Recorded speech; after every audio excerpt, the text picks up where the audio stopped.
இந்த மில்கிங் மிஷின்னு நிறைய பேர் வாங்கிட்டு இருக்கீங்க. ஆனால் இப்போது ஒரு 6 மந்த்து 1 இயர் 2 இயர் ஆச்சுன்னா சர்வீஸ் வரும். திடீர்னு வேக்கமே வராது. அப்போ எப்படி சர்வீஸ் பண்ணுறதுன்றது உங்களுக்கு ஒரு டெமோ வீடியோ காட்டுறேன் பாருங்கள். 5 ஆளுக்கு 4 ஆளுக்கு நீங்கள் வெளியே கூட வாங்கிக்கோங்க, இல்லை அவங்களும் கொடுத்துருப்பாங்க. வாங்கிட்டு அந்த ஸ்க்ரூவை எப்படி ரிமூவ் பண்ணுறது பாருங்கள். ஃபஸ்ட்டு டோரில் ஒரு ஸ்க்ரூ கழட்டிட்டிங்கன்னா இது மாதிரி தான் ஆயில் டேங்க் வரும். கொஞ்சம் பேர் 20-40 ஆயில் போடுவாங்க, கொஞ்சம் பேர் வந்து ஹைட்ராலிக் ஆயில் போடுவாங்க. எது போட்டாலும் உள்ள பம்ப் லூப்ரிகண்ட்டுக்கு தான். அந்த ஆயில் டேங்க்குள்ளே இன்னொரு ஸ்க்ரூஸ் கழட்ட வேண்டியதாக வரும். இன்சைடு இந்த 5mm வாலங்கியில் தான் வரும் மேக்ஸிமம் இந்த மோனோ பிளாக் பம்பில். இது ஒரு 8 மாடு வரைக்கும் கறக்கூடிய பம்ப்பு, 1/2 HP மோட்ரு, ஒரு 150 LPM கெப்பாசிட்டி இருக்கிற வேக்யூம் பம்ப்பு. இது மாதிரி தான் இருக்கும். இது வந்து நாங்கள் ரிமூவ் பண்ணுறோம். அது பண்ணும்போது ஒரு ஸ்க்ரூ வந்து ஸ்டக் ஆகிடுது. அதுக்கப்புறம் அந்த ஸ்க்ரூவை நாங்கள் தட்டிக்கிட்டு ரிமூவ் பண்ணிடுறோம். ஃபஸ்ட்டு நீங்கள் ஃபஸ்ட்டு ஒரு பிளேட்டு கழட்டிட்டு உள்ளே பார்த்தீங்கன்னா அப்படியே நீங்கள் அந்த ரொம்ப ஒரு கூல் மாதிரி ஆகிட்டு இருக்கும் ஆயில். ரொம்ப நாளாக ஒரு 2 யூஸ் ஒன்று இந்த வாட்டர் ரிட்டர்ன் வரும்போது இந்த ஆயிலுக்கு கொஞ்சம் அது மாதிரி கசடு மாதிரி ஆகிட்டு இருக்கும்.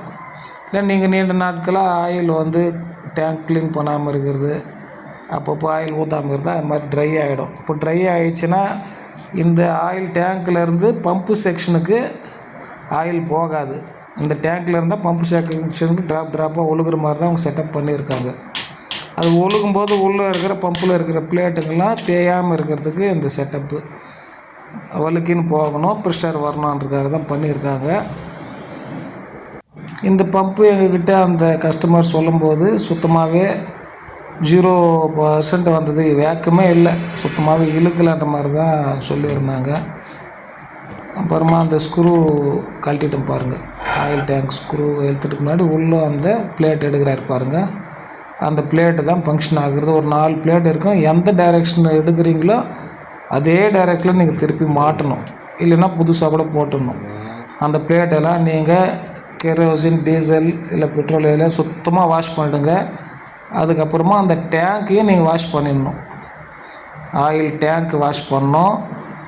அந்த வேக்யூம் பம்ப்பு உள்ளே இருக்கும், அந்த பம்பு பிளேட்டு வாஷ் பண்ணுங்கள். பம்ப் ரொட்டேஷனு ஆகிற அந்த வீலு மொத்தத்தையும் நீங்கள் சின்ன டஸ்ட் இல்லாமல் வாஷ் பண்ணிவிட்டு மறுபடியும் நீங்கள் ஏற்கனவே எடுத்து வச்சுருப்பீங்க இல்லையா பம்பில் வரக்கூடிய பிளேட்டு,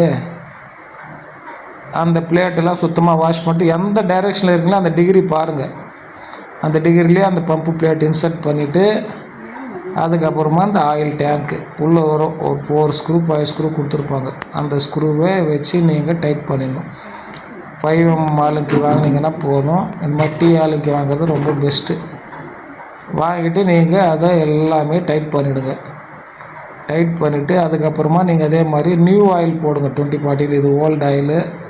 நீங்கள் வந்து நியூ ஃப்ரெஷ்ஷாக இருக்கிற ஆயில் வாங்கி அதில் போடுங்க. அந்த கரெக்டாக அந்த மார்க் வரைக்கும் ஊற்ற போகிறோம். 150-140 ml ஊற்றினாலே உங்களுக்கு அந்த கண்ணாடி மார்க் வரும். சென்ட்ரு பாயிண்ட் வரைக்கும் நீங்கள் ஆயில் ஊற்றிடுங்க. ஆயில் ஊற்றிட்ட பின்னாடி நீங்கள் மோட்டர் ஆன் பண்ணி பார்த்தீங்கன்னா உங்களுக்கு அருமையான ரிசல்ட் கிடைக்கும். வேக்யூம் பாருங்கள், டக்குன்னு ஏறிச்சு. 400-500 வேக்யூம் போயிடுச்சு. இப்போ அது ஒரிஜினல் கண்டிஷன் ஆகிடுச்சு இந்த பம்ப்பு. ஸோ இப்போ உங்களுக்கு அந்த பங்க் செட்டர்லாம் ஆன் ஆக ஆரம்பிச்சிடும். கஸ்டமர் ஹாப்பி ஆகிடும். ஒரு சிம்பிள் மேட்டர், நீங்களே சர்வீஸ் பண்ணலாம். சேனலை மறக்காமல் சப்ஸ்கிரைப் பண்ணுங்கள். நன்றி.